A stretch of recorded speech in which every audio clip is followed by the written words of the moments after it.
The day you stop explaining yourself is the day you actually get rich, not the bank statement, not the title. The morning you stop caring who's watching. You drive a 2009 Toyota Corolla. 164,000 miles. The check engine light has been on for 6 months. And you know exactly what it means. You're choosing not to fix it yet. That's not neglect. That's a decision. You're standing in the checkout line at a Costco. A Tuesday morning, the receipt in your hand says $212.47. Rotisserie chicken. Protein bars.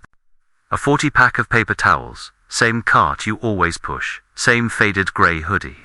The one with the frayed cuff you've meant to replace for 2 years. The cashier scans your card. It doesn't decline. It never declines. Nobody in this line has any idea what that card is actually attached to. 14 years ago, you have $1,140 in a checking account. That's it. That's the whole plan. You're 26, working a job you don't hate, but don't love. Your rent is $780 a month, and it still feels tight. Your co-worker leases a new Jeep Grand Cherokee that year.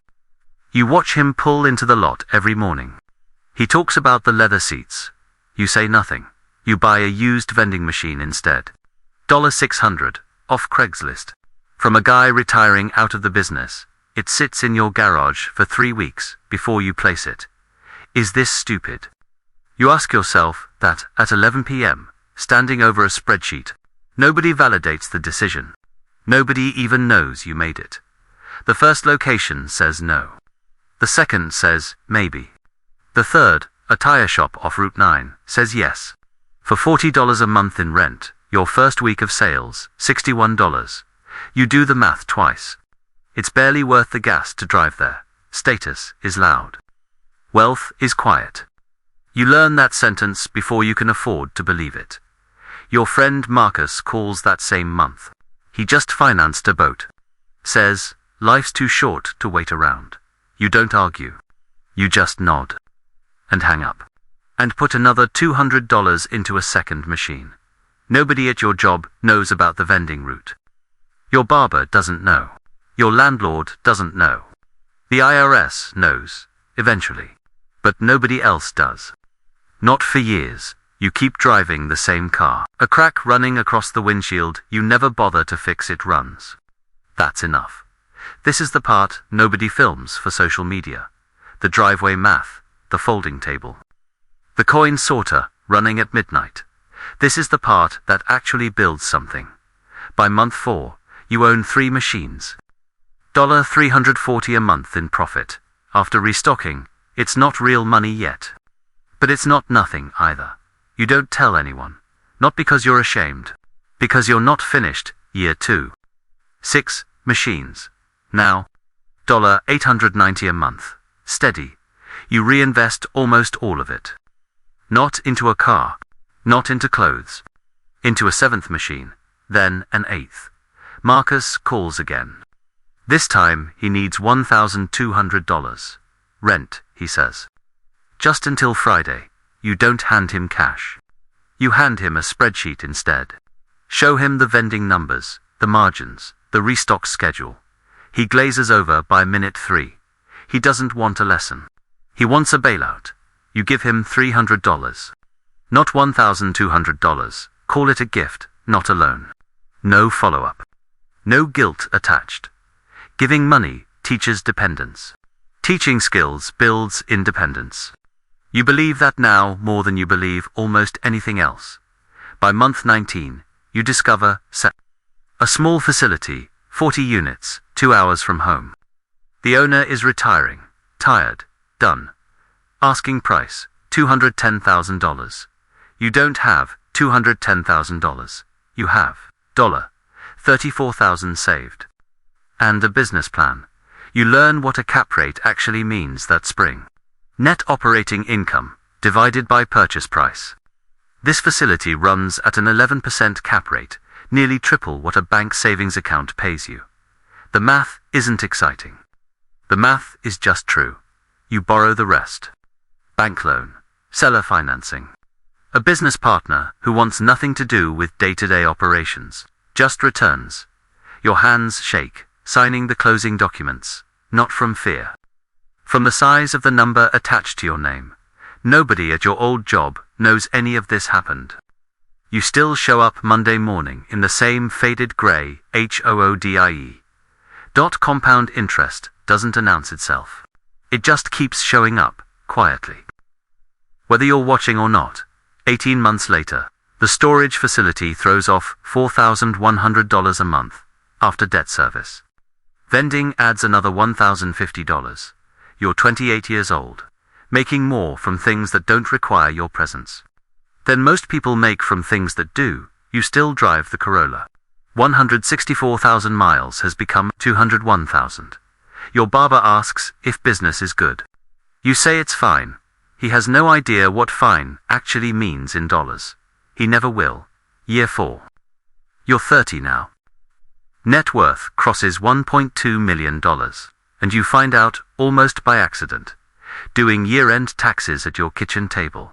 You don't celebrate. You just close the laptop and make dinner.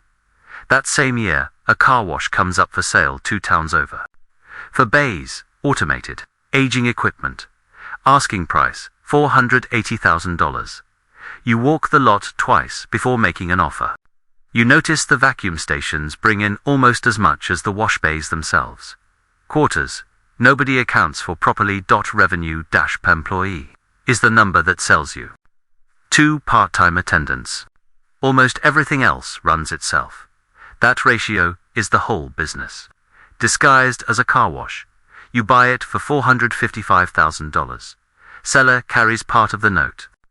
Your storage facility cash flow covers the rest. Your sister calls in the fall. Not for a loan, this time for a job. Says she's struggling. Asks if you know anyone. You do know someone. You own 3 businesses now, but you don't offer her a desk. You offer her the vending route instead. Teach her the restocking, the location scouting, the margins. She resists at first. Says it feels beneath her. You tell her the truth. Nobody ever got rich waiting for a title that matched their ambition.